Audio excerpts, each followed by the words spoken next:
दोस्तों नमस्कार। दोस्तों मैं सतबीर दलाल अपने यूट्यूब के भारत लिंक के ग्लोबल चैनल पर आपका स्वागत करता हूं। दोस्तों हरियाणा के अंदर चुनावी माहौल है ना वो दिन प्रतिदिन गर्म होता जा रहा है और इस चुनावी बेला के अंदर हर पार्टी के अंदर सह और मात का खेल चल रहा है। और ये चाहे कोई भी पार्टी हो वो किसी इस खेल से कोई भी अछूती नहीं है। लेकिन एक पार्टी जिसके अंदर ये खेल चल रहा है वो वास्तव में बहुत रोचक खेल है और उस खेल के बारे में जानना मेरे हिसाब से मेरे दर्शकों के लिए ज़रूरी है। क्यों? क्योंकि ये इतना रोचक खेल है कि कोई भी इस खेल की कल्पना नहीं कर सकता। तो ये जो सह और मात का खेल है दोस्तों ये चला हुआ है बीजेपी के अंदर। अब बीजेपी के अंदर ये क्या खेल चला हुआ है और मैं क्यों कह रहा हूँ कि ये सबसे ज़्यादा रोचक खेल है, तो मैं इसके बारे में बताऊँगा आप लोगों को सारा कि ये खेल कब शुरू हुआ, कब इसको प्रैक्टिकल रूप में लागू किया गया और इसका पटाक्षेप क्या होगा। तो ये वास्तव में ही सुनने लायक है और देखने लायक खेल है कि इसकी परिणति क्या होगी और ये कैसे शुरू हो रहा है और जो आम आदमी है या आम वोटर है या जो राजनीति से जुड़ा हुआ कार्य करता है उसकी तरफ उसकी किसी की भी इस खेल की तरफ ध्यान नहीं है। इस खेल के बारे में तो सिर्फ वही आदमी सोच सकता है जो राजनीतिक शतरंज को अच्छी तरह जानता है, राजनीति की पैंतरेबाजी को अच्छी तरह जानता है और जो ये जानता है कि राजनीति में क्या-क्या खेल हो सकते हैं और कैसे-कैसे खेल हो सकते हैं। खैर दोस्तों मैं इस खेल के बारे में आपको बताऊं, ये खेल चला हुआ है हरियाणा की बीजेपी के अंदर उस दिन से जब हरियाणा में लोकसभा के चुनाव हुए थे और लोकसभा में बीजेपी ने अपनी 5 सीट खो दी थी। तभी से इस खेल की पटकथा लिखी गई थी और ये खेल चल रहा है, ये मनोहर लाल खट्टर और अमित शाह के अंदर चला हुआ है दोस्तों। अब ये खेल क्या है, इसकी शुरुआत कैसे हुई थी मैं थोड़ा-सा आपको बताऊँ।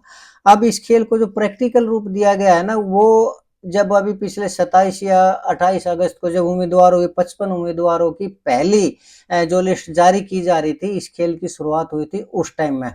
और उस टाइम में मनोहर लाल खट्टर ने अपने कुछ विश्वसनीय आदमियों की सूची थी वो पार्टी हाईकमान के पास भेज दी गई थी, पार्टी भेजी थी और उसमें उसने 5 ऐसे नाम थे जो कि मनोहर लाल खट्टर के बहुत ही निजी आदमी थे और उसके क्लोज आदमी थे।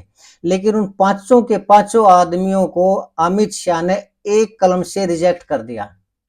अब देखने में तो ये एक ऐसी चीज लगती है कि जब मनोहर लाल खट्टर के नजदीकी के 5 आदमी जिनको कि वो टिकट दिलवाना चाह रहा था और वो एक लाइन में सभी के नाम काट दिए गए, तो इससे ये लगता है कि हरियाणा से मनोहर लाल खट्टर का पत्ता हो गया साफ। और वैसे भी उनको लोकसभा का मुख्यमंत्री से हटाकर और एक ही रात के अंदर उनको लोकसभा का चुनाव टिकट फाइनल किया गया और उनको लोकसभा का चुनाव लड़ाया गया। तो इससे यही संदेश आ गया था कि मनोहर लाल खट्टर का जो रोल है अब वो हरियाणा से खत्म हो गया। और जब ये जो 5 आदमी थे, सबसे पहले तो मैं इनको बता दूं ये कौन-कौन आदमी थे। सबसे पहले जो मनोहर लाल खट्टर का सबसे प्रिय और सबसे खास आदमी था, वो था बादशाहपुर से टिकट चाहने वाला जवाहर यादव। और एक फरीदाबाद से थे अजय गौड़ और एक हिमाचल प्रदेश से थे तरुण अ, तरुण भल्ला या तरुण भाटिया और एक देवेंद्र कादन और एक आदमी और थे। ये 5 आदमी थे वो मनोहर लाल खट्टर जी के इतने क्लोज आदमी थे कि हर हालत में मनोहर लाल खट्टर जी इनको विधानसभा का टिकट दिलवाना ही दिलवाना चाह रहे थे। लेकिन अमित शाह ने इन 5 आदमियों का नाम काट दिया और इससे ये संदेशा दिया कि हरियाणा के अंदर मनोहर लाल खट्टर की नहीं चलेगी।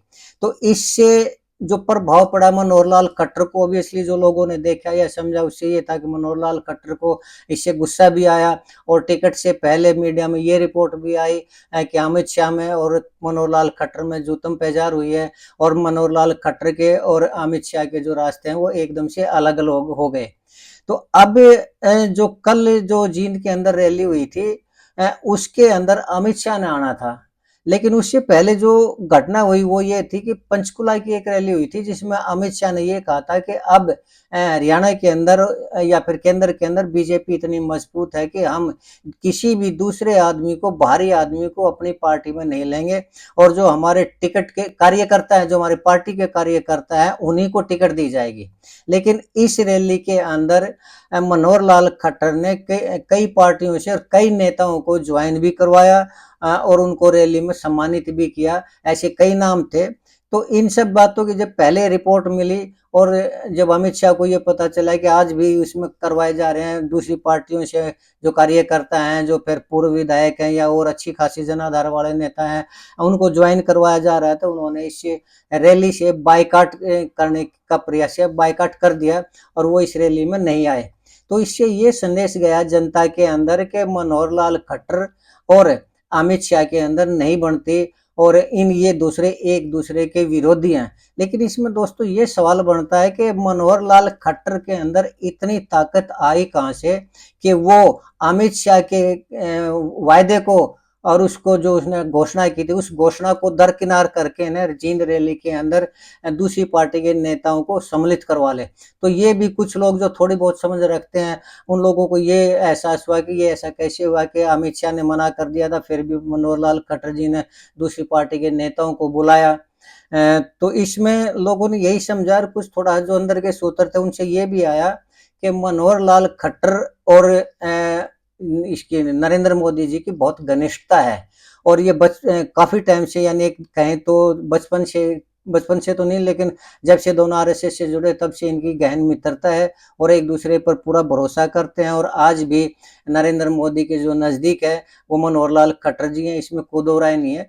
तो लोगों ने यही समझा कि ये जो ताकत मनोहर लाल खट्टर जी के अंदर आई है ये नरेंद्र मोदी जी के कारण आई है, प्रधानमंत्री जी के कारण आई है, और उसके अलावा जो उनमें और ताकत थी वो आरएसएस के कारण आई है। क्यों? क्योंकि इसी दौरान मनोहर लाल खट्टर जी से अरुण खन्ना जी मिले थे और अरुण खन्ना जी से मिलने का तात्पर्य ये है कि आरएसएस की सपोर्ट है वो मनोहर लाल खट्टर के साथ है। मैं थोड़ा अरुण खन्ना जी के बारे में बता दूं।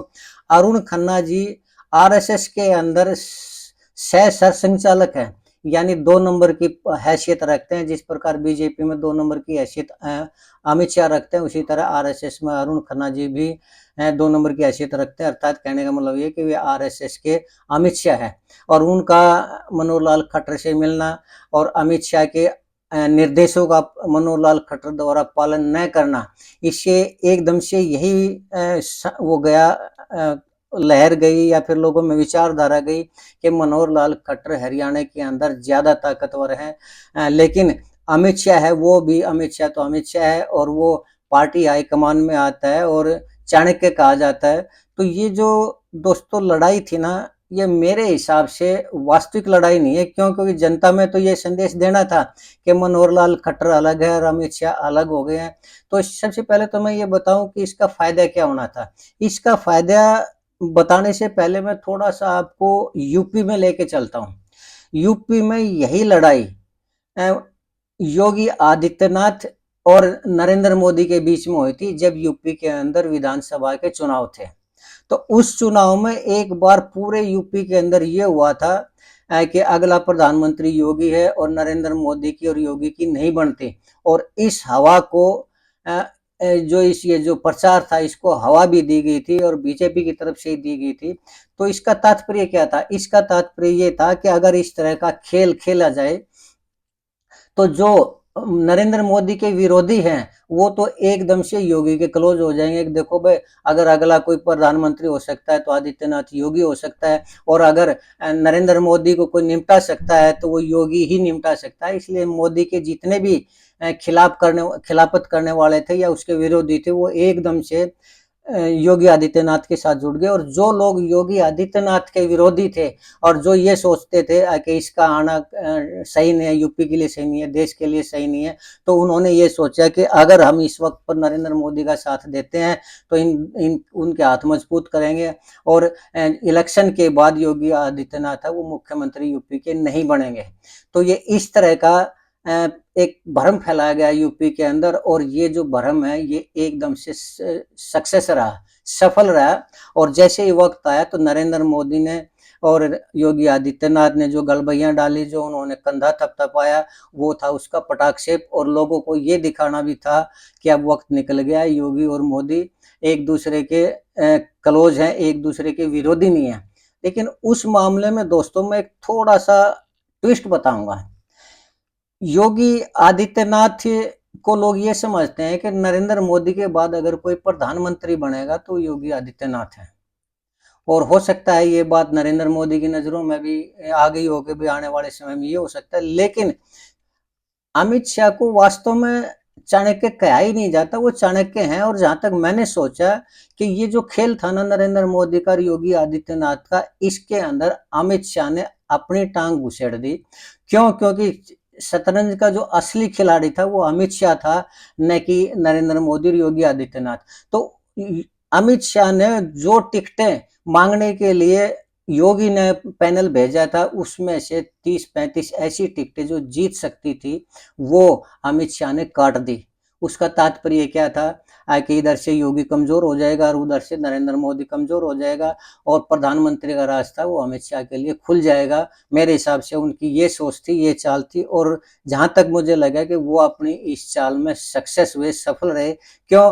क्योंकि यूपी के अंदर जो लगभग 30-35 सीट थी, अगर वो आ जाती तो बीजेपी के पास बहुमत का आंकड़ा काफी नजदीक पहुंच जाता, और आज जितने कमजोर नरेंद्र मोदी हैं उतने कमजोर वो नहीं होते। लेकिन दोनों को निपटाने के चक्कर में मुझे ऐसा लगता है कि नरेंद्र मोदी तो निपट गए, लेकिन योगी आदित्यनाथ की जो क्रेडिबिलिटी है वो और बढ़ती जा रही है। और उस खेल में मेरे हिसाब में शायद उस जो अमित शाह की जो चाल थी, मुझे नहीं लगता कि वो उतनी ज्यादा सफल हो पाई। अब यही खेल हरियाणा के अंदर खेला जा रहा है, मेरे हिसाब से दिखाया कुछ और जा रहा है और खेल कुछ हो रहा है। वो खेल सेम टू सेम जो नरेंद्र मोदी और योगी आदित्यनाथ में था, वो अमित शाह और मनोहर लाल खट्टर में है। क्यों है वो? मुझे जो लग रहा है कि ये खेल है वो इसलिए है कि आज 50% सीट जो लोकसभा की थी वो बीजेपी हार चुकी है। उसकी वजह ये है कि जो मनोहर लाल खट्टर है वो पंजाबी कम्युनिटी के नेता हैं, जाट कम्युनिटी, ब्राह्मण कम्युनिटी और या फिर दूसरी जो है वो उनके नेता नहीं है, वो उसके विरोधी भी हैं। तो यही खेल अमित शाह ने जो शुरू किया वो ये है कि जो लोग मनोहर लाल खट्टर से नाराज है, उनको स्पष्ट ये दिखाई दे कि मनोहर लाल खट्टर की और अमित शाह की नहीं बनती। इसलिए अगर मनोहर लाल खट्टर को अगर हराना है या फिर इस हरियाणा से बाहर करना है तो हमें अमित शाह का साथ देना होगा। और जो अमित शाह के विरोधी हैं वो ये सोचते हैं कि ये मनोहर लाल खट्टर को हरियाणा से बाहर करने की एक साजिश है। इसलिए अगर मनोहर लाल खट्टर को सीएम बनाना है, दोबारा से हरियाणा की राजनीति में लेके आना है, तो मनोहर लाल खट्टर के हाथ मजबूत किया जाए। अर्थात जो विरोधी हैं वो तो अमित शाह के पक्ष में हो जाए और जो अमित शाह के विरोधी वो मनोहर लाल खट्टर के पक्ष में हो जाए और इस चुनाव में बीजेपी दोबारा से सत्ता में आ जाए। मुझे लग रहा है कि ये खेल एक ऐसा खेल है जिसमें लोगों को मूर्ख बनाया जा रहा है।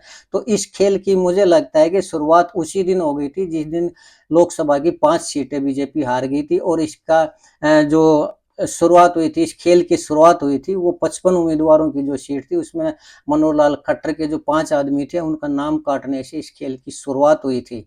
और इसका पटाक्षेप होगा दोस्तों इलेक्शन के बाद। यानी अगर लोगों को जितनी सफाई से मूर्ख बनाने का प्रयास किया जा रहा है, और जो बीजेपी की अमित शाह की और मनोहर लाल खट्टर का ये जो नूरा कुश्ती का खेल है, मिलजुल कर जो एक दूसरे की खिलाफत कर रहे हैं, ये जो खेल है इसका पटाक्षेप भी काउंटिंग के बाद कितनी सीटें जीते उस खेल का क्या प्रभाव पड़ा और बीजेपी सत्ता में आती है या नहीं आती है, इस खेल का पता चलेगा जिस दिन काउंटिंग होगी। अब जहाँ तक निष्कर्ष है मेरा सोचना जहाँ तक है, क्योंकि मैं 25 साल से पत्रकारिता में हूँ, तो थोड़ा बहुत इस खेल को या इस तरह की राजनीतिक विषादों को, पॉलिटिकल चालों को मैं थोड़ा बहुत समझता रहा हूँ। क्यों? क्योंकि 25 साल से मैं नेताओं के इंटरव्यू लेता रहा हूँ, नेताओं के विचारधारा को देखता रहा हूँ, उनको इलेक्शन के उनके जो जितने भी पैतरे हैं उनको देखता रहा हूँ। तो मेरे हिसाब से चाहे कितना ही बड़ा खेल अमित शाह और मनोहर लाल खट्टर मिलके खेल लें, हरियाणा में इस चीज का असर नहीं होगा। क्यों? क्योंकि हरियाणा के अंदर जितने दुष्कर्म पिछले 5 साल में, ज्यादा बल्कि 10 साल में ही कहूंगा कि 10 साल में जो हरियाणा के अंदर डिवाइड एंड रूल की जो पॉलिटिक्स मनोहर लाल खट्टर ने खेली है, और जो अपराधियों के कदमों में हरियाणा की जनता को मनोहर लाल खट्टर ने गिरा दिया है, और जो एजुकेशन का बैठा मनोहर लाल खट्टर के टाइम पे बैठा है, हर महकमा, ऐसा कोई भी महकमा नहीं है जिसका बेड़ा गर्क बीजेपी की सरकार में हरियाणा में नहीं हुआ हो। और ये नाराजगी, इतनी ज्यादा नाराजगी है कि अमित शाह और मनोहर लाल खट्टर मिलकर कोई भी खेल खेल लें उसका असर नहीं पड़ेगा। और मेरे हिसाब से आने वाले टाइम में 20 सीटें भी क्रॉस नहीं कर पाएगी बीजेपी, ये मेरा अपना मानना है।